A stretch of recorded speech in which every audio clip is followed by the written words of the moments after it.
Welcome to Power Up, the podcast that uncovers the unique challenges women leaders face today. Join your hosts, Nat and Kristen, as we dive into the tough topics and provide actionable insights you can apply right now. Don't forget to hit subscribe so you don't miss any episodes.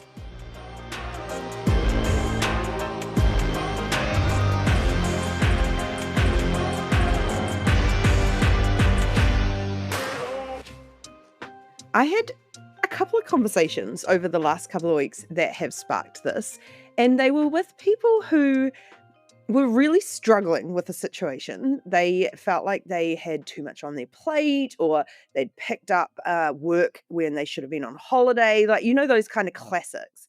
And what I found really interesting is as I dug more and more into them and kind of asked them, could you do this? Could you do this? As soon as I got to the, can you drop it? Can you pass it over to someone else? They both completely froze and had this response of like, no, I'm far too important, or it is far too critical that I'm part of this for me to drop it. Having spent 30 minutes beforehand telling me how annoying it was and it wasn't their job and why should they have to do it. And that sparked this podcast because I think it's a feeling we all feel when you're stuck in that trap of, I've got to do this thing that I really resent doing, but dear God, do not tell me to stop doing it because I will not. I shan't. Well, it turns out when we get to the origin piece of being a martyr, there's all sorts of really deep and long existing underlying origins of all of this stuff. So I think it's interesting to go through each one of those in a minute. But martyrdom, when I kind of looked and wrapped my head around, the meaning of it, other than like ultimately where it came from, which is dying for religion, like very violent. Obviously, being a martyr is got very negative connotations, and as a result, the way we act like this in the workplace is that's why it's very similar. It's like sacrificing your needs to serve others. However, in the workplace context, you are being resentful about it, and it is quite apparent. You're keeping score, you feel very taken advantage of, but you keep saying yes anyway. So it's like, I'll do this because no one else will or no one else can, but I'll be quietly raging about it for weeks or months or years. There are a couple of situations in my life that I do this. As soon as I get sick, I become a martyr. Like a non-religious martyr. I become like, I'm like, no, I can do everything. Don't worry about me. And it's so funny because like in normal life, I feel like I don't really care. And then as soon as there's like a reason, it's like when you hurt yourself and then you like suddenly really miss exercise when you've got like all the time in the world otherwise. I think that. And then I feel like when it comes to particular people in my life who I've never set boundaries with and probably never will, that I end up saying yes to all sorts of stuff or ending up feeling like constantly like I'm doing stuff that I really don't want to. And I just like sit there raging about it. Well, I think it'll be interesting again going through the origins. I want to because I saw myself in one of them, and I think no doubt I fall into traps and can act like one. But it's so interesting when I thought about the martyrs that I've been around in my life and work life. I've got this picture in my head, and it's super biased and it's unfair. And I thought it was really interesting to break down. And so I want to talk about generational stuff just very quickly. And so I picture the grumpy, tired woman at work that is loaded down, hates everyone, is super negative. I sometimes refer to her as a negative Nancy. And I've had some run ins with these people. And I tend to clash with negative Nancys in the workplace.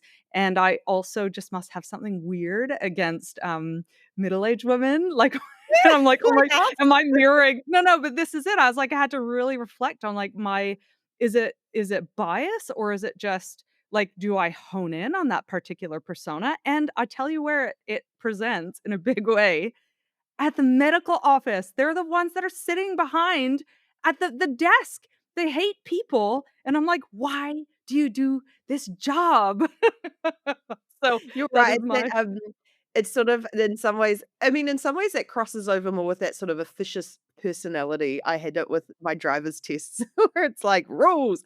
But I also wonder, I mean, we're gonna go into some origins, but I also feel like I'm in Singapore at the moment, humble brag, but we were at the zoo yesterday, and I don't know if you've seen on Instagram, there's this really funny mime, and I think he's at, like, SeaWorld or something, so, like, hashtag cancelled, but he will often spot, like, families coming in and there'll be a wife or a mother, and she is carrying, like, backpack, she's holding the pram in one hand and the baby in the other, and then, like, the husband/father is just merrily wandering along, and the mime walks up and, like, picks the baby up off the woman and hands it to the dad, then grabs the bag and hands it, and everyone laughs, and I was thinking at the zoo yesterday, because there's obviously always a lot of families there, I was like, I can see this dynamic playing out a bit, and actually in Singapore, I feel like it is far more equal. What I noticed yesterday, it felt like far more equal, there was equal sharing, but I feel like often when you go to all those water parks or things, you see these, like, laden down mums, and I wonder if that then kinda creates that, like, I have to do everything, and you kinda stay in that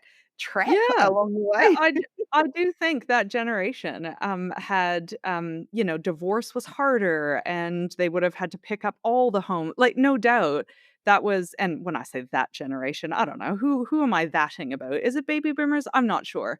But I do have a weird bias about that, and maybe that is just because interactions have been so, negative for me, and then I get all, like, uppity, and then I become a martyr, but I was like, "Is this a generational thing, and are young people, not martyrs, and what is that like?" And so I did this deep dive, and it turns out, because I was like, "Who" okay, I know I'm, like, going on a weird tangent here, but I was like, Gen Z seems to have boundaries, right? There's this thing of, like, Gen Z coming into the workplace and has boundaries, and they value well-being, and so then I'm like, probably martyrdom in the workplace is really gonna go down as a result of boundaries because, that can really help. And so is this a thing of the older generation and what gives? And then I was like, why did Gen Z have boundaries? They were raised by Gen Xers, which are like, hardcore, and we were like forced out onto the streets for days on end with no technology and like forced to figure it out. And like, how do we develop a generation of boundaries? Turns out our helicopter parenting has created a generation of people with like wanting to exert their freedom and control. As a result, they've got boundaries. So I was like, that's so interesting.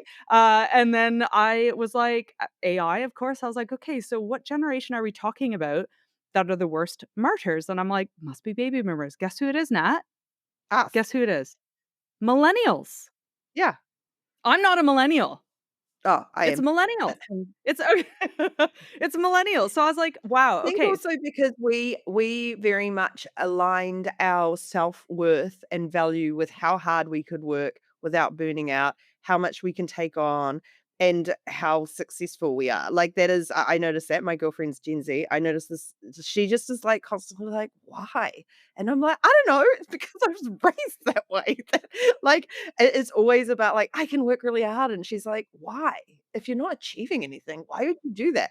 And I yeah, think it so it's also it unsurprising. also said that millennials got into the workplace, right as the entire economy crashed, like the peak millennial, right? So they are trying to navigate a world that was very difficult, and so they had to compete for fewer jobs and to keep them and da da da da da. So anyway, all sorts of stuff. But I had to go down a generational rabbit hole to overcome any bias. But let's talk about I also, origins. can I say, I really do Yeah. enjoy that you've called out your own bias. I feel like we should normalize that because we all have it and we sort of hide it away. And actually, quite often, it's like, as soon as you say it out loud, you're like, I realize how ridiculous this is, but it is actually something that I've been unconsciously responding to for a long time. So I think that's a really nice thing to be able to do on this podcast and in real life to go, oh, yeah, why do I respond that way I am to this triggered. group? We're not meant to use the word triggered because, that's mental health, but I'm triggered by grumpy, women, but and maybe it's because I am a grumpy woman, but anyway, here we are.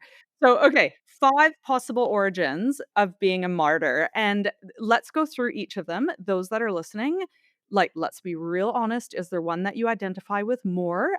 Because this stuff is deep-seated and it is okay. And then that you do it as well, and I'll do it as well. So the first thing is it's a response to staying safe. So your brain learned very early on in childhood that keeping others happy genuinely kept you safe. So it could be that love felt conditional, not unconditional. Saying no might have had real consequences.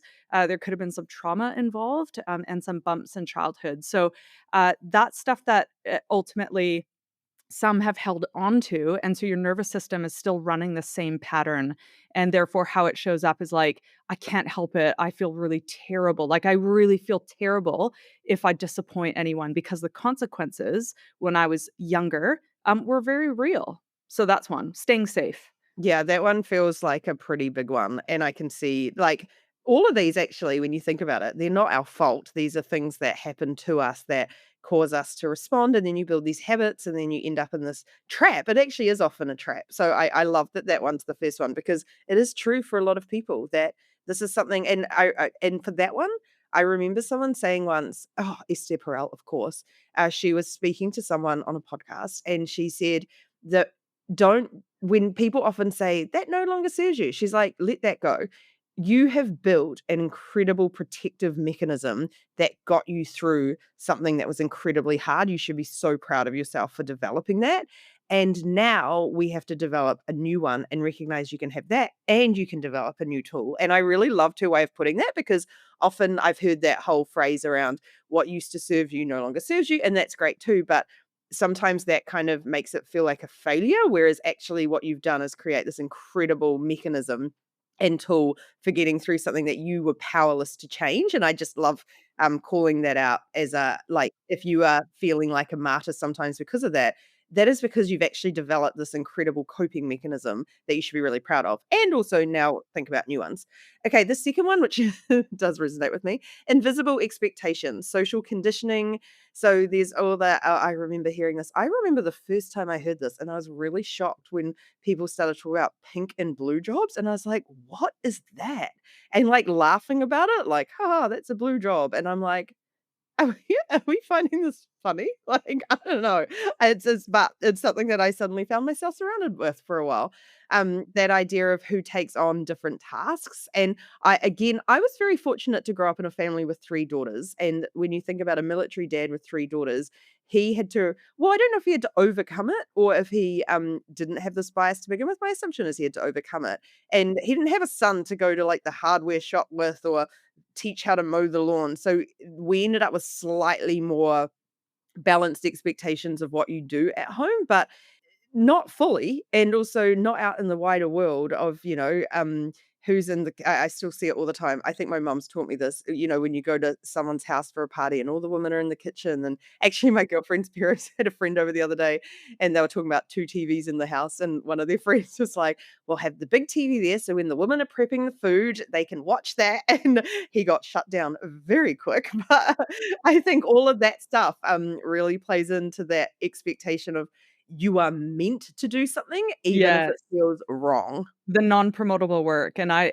point to so many things of, committees and non-promotable work and organizing leaving parties, and part of it, and this is like a whole episode in itself, is women do genuinely want, um, we are relational, there's this, again, social conditioning of wanting to help, there's that, but there's also us wanting to feel purpose and, we have, we might approach things with slightly a different approach, like, it's so complicated. We But also I get know that rewarded for it, right? Like, it's like, "Oh, yes. look at you girls organizing this thing," and Yeah, it's yeah, like, yeah, "Oh, I'd yeah, rather yeah. be rewarded for, oh, look at you girls taking over the I world." know, right? But I'll tell you what I did love, and this was my daughter's in diving, and the diving committee chair, who is a man, wrote an email, and it was about new committee members, and I just spent half my life on a gymnastics committee and thinking, "Oh, no, I'm about to be asked to get on another committee," and I loved it. He said, "Would do you think that Kyle could please join the committee?" And I was like, "Oh my gosh," asking for my husband. It was such a breath of fresh air coming from a man to ask the dad to sit on a committee, and lo and behold, Kyle's still on it. I love it. I love it. Anyway, invisible expectations, this whole yes, non-promotable work, pink and blue. That's another origin. Okay, fake control. So everything feels chaotic and being the one who handles it gives you something to hold on to. It could be that you feel anxious when you're not across things or not in control. And so, very much like you can control being reliable and having things done your way and to your standards. And it shows up as, if I do this, at least I'll know it gets done right. Like it will be done properly if I just do it. And so that concept of fate control and needing to control things for a sense, usually it's manifested out of anxiety and da da da da da. But that's another one. And we heard a good example of that the other day of being almost the single point of failure in an organization, hoarding information and making sure you're the only one, unconsciously often, but the only one who knows how to do a thing or being the expert in an area is a protective mechanism of like, you can't get rid of me. I'm irreplaceable and I can control this through making sure that I've positioned myself as the only one who can handle everything, Well, that is which is, that is another one. There's a nice crossover. There's another really nice crossover coming up, which I oh, personally relate to. is that Yes. is that my next one? Well, I just rolled into it. Scarcity trap. Exactly what I just said. Yeah, because you're worried if you're not proving your value, people will realize you're replaceable. Yeah, that totally makes sense. Yeah. So you overfunction to feel secure. You make sure you are constantly putting yourself in positions where people will go, "Oh, we need you for this. You can take on so much stuff. You can work across the organization. You have specific knowledge in this, whatever it might be."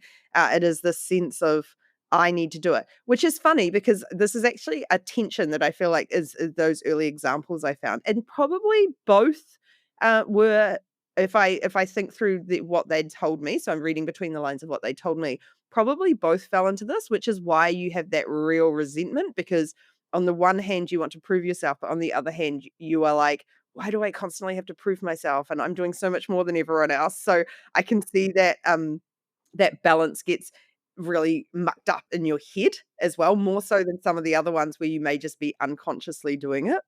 Yeah, I think the if I were to differentiate between the 2, the fake control one, I feel as though it is a, it'll come up very much. A red flag will be inability to delegate because they just won't do it your way or the right way, and, you can't be stuffed like coaching or mentoring or whatever, so it's just easier and faster to do it yourself, so I think there's that sense, and then, of course, you're a martyr because you're still doing the stuff, 5 years after you should have let it go, that type of thing, but then the, scarcity trap is, I see it as, like, I need to find my value in an organization, and because they're not, showing me a progression pathway or, maybe I'm not able to get, like, strategic projects, you just hold on to stuff that is strategic, and so it's almost and I relate to that one the most when I was navigating my career, a real sense of what is my worth in this organization. I have,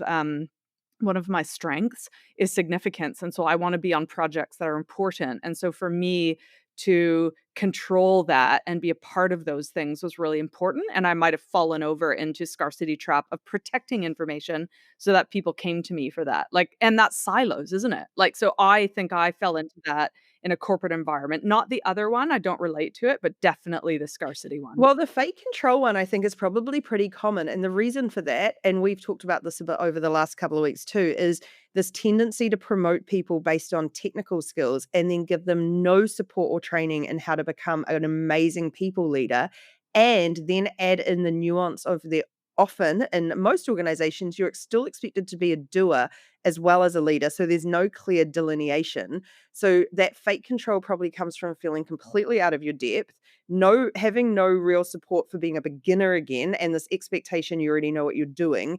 And so what we notice, a lot of people, that transition from doing to leading is one of the hardest to make, even with support around you. So I feel like as a response to feeling like you're failing or you're not able to do it and everyone else around you knows, you start to just kind of go, I have to do all of the things in order to feel valuable. So I can totally see, and maybe these things are also not fixed as well, that you can just fall into that when you're feeling uncertain rather than it being like a, this is how I always am. Yeah.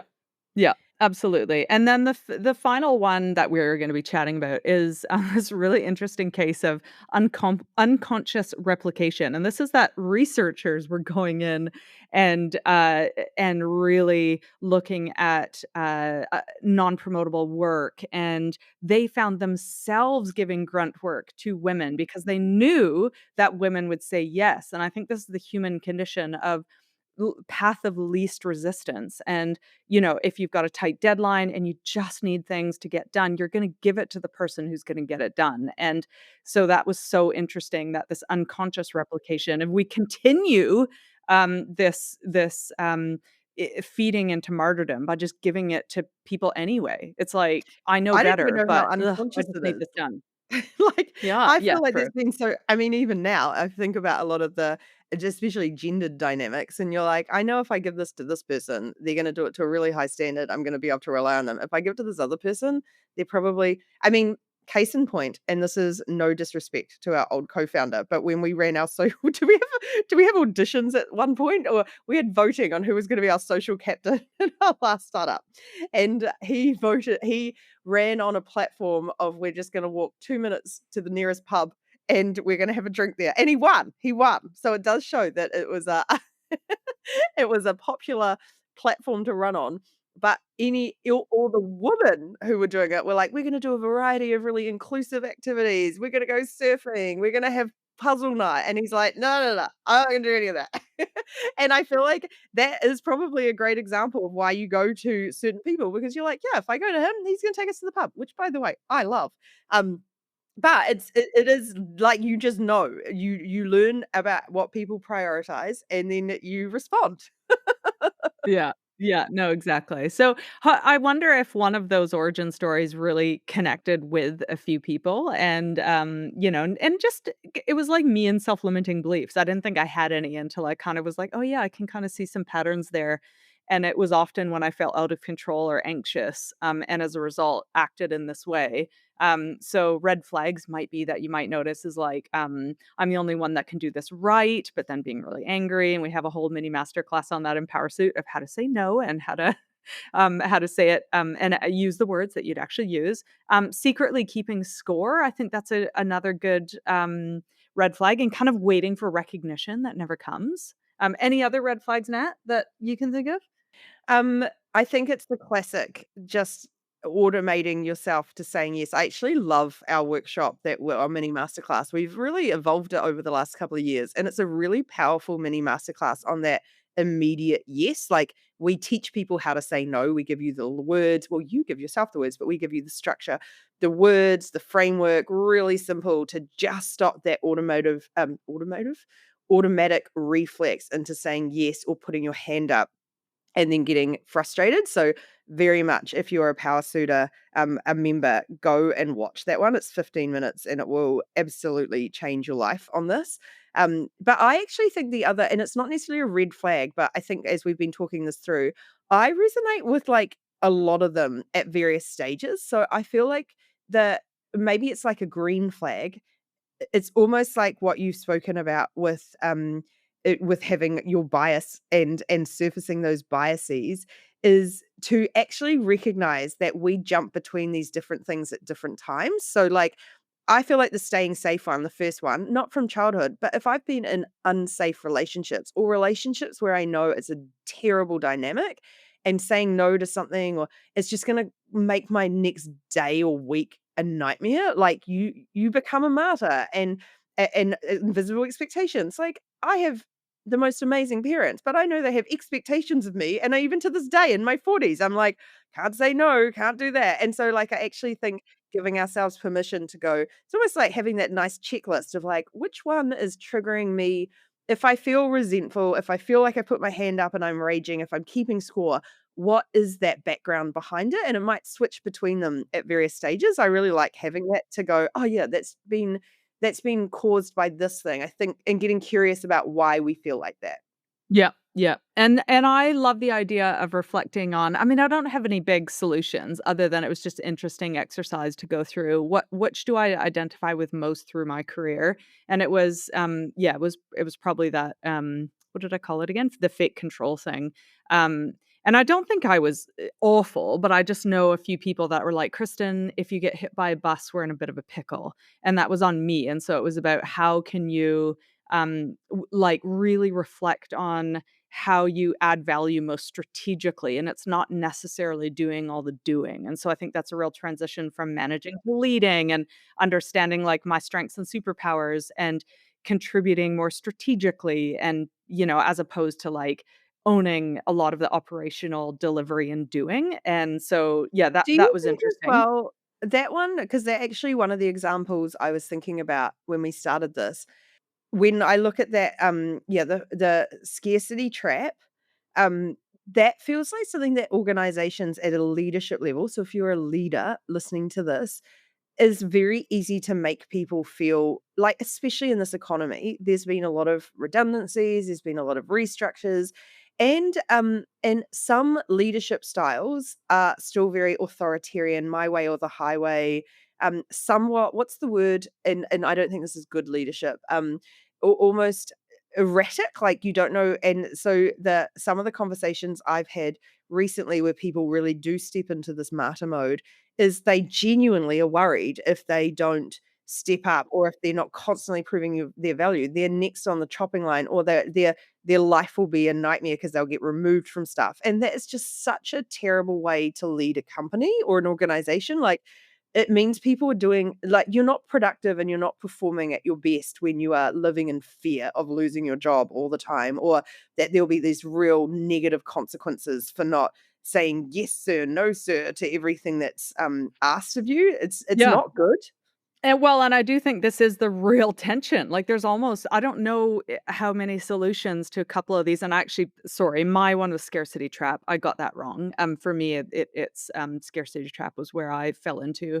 I think in my 20s and 30s. But I think this is the real tension. I'm not convinced there's a perfect solution because we live in a capitalist society where you are replaceable and like that is a thing. And so there's going to be always this tension of if you're not doing the doing and indispensable, you are indispensable, Well, like, even if you are doing the brutal. doing, you are not indispensable. Like, there is nothing that makes you indispensable, and I think that's probably the first thing to learn is that, like, it really, especially when it's, like, cold, hard money, like, if the organization is in a pickle, there is no one indispensable, not even CEOs, not even board members, no one's indispensable.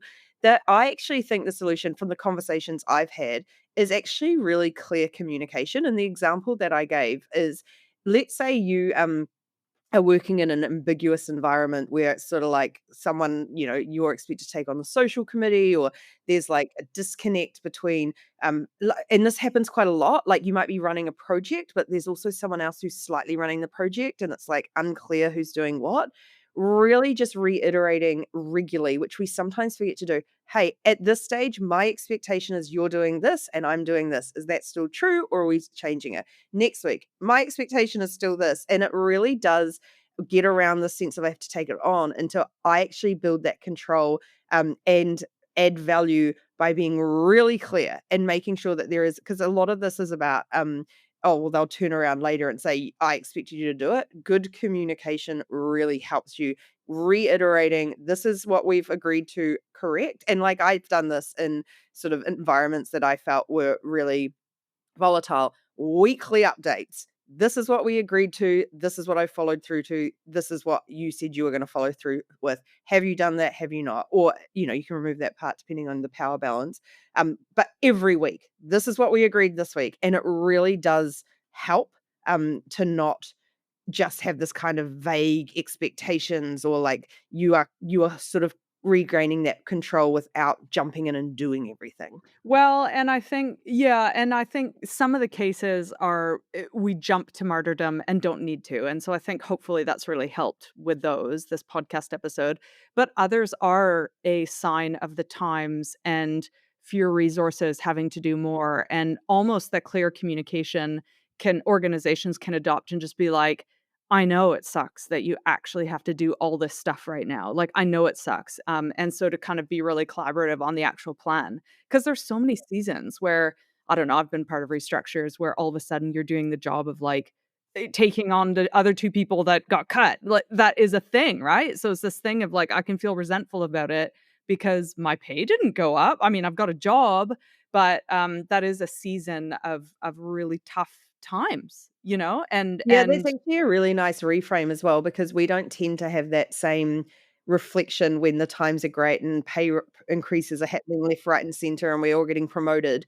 But we do when it's sort of the flip side. So I like that idea of being really intentional about this is the stage we're at. Like I can be frustrated or I can be realistic about everyone's expected to do more with less. It is a tough time. And I've said this to a lot of people, you are in such a fortunate position if you have a job right now, like, that is a really strong starting point in a lot of countries at the yeah. moment. Yeah, no, exactly. Oh, well, let us know if you relate to any of these. Drop us a line at hello@powersuit.com. Also, if you wanna hear any other topics that you want us to chit chat about. I wanna do one on generations. I think that was really my deep dive into, like, broad-based generational, Bias, um, bias, but equally, stereotype. there's some real patterns coming through, which is really interesting. I saw a headline the other day of being like, "Why Gen Z is being fired more often." I'm like, "That's interesting." Like, there are patterns that we're seeing that would be really interesting to dig into.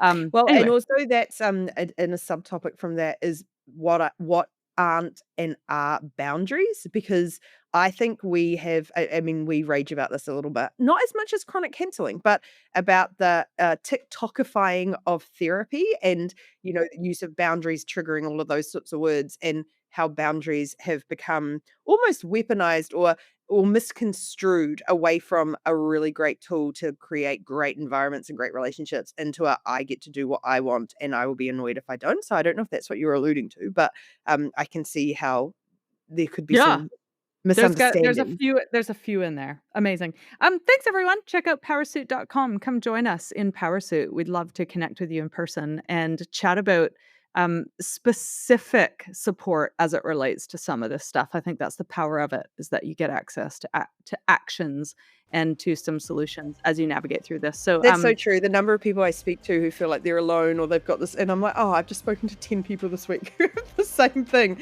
Let us connect you and let you get some solutions together. yeah, exactly. Thanks everyone. We'll catch you next time. Bye. Bye.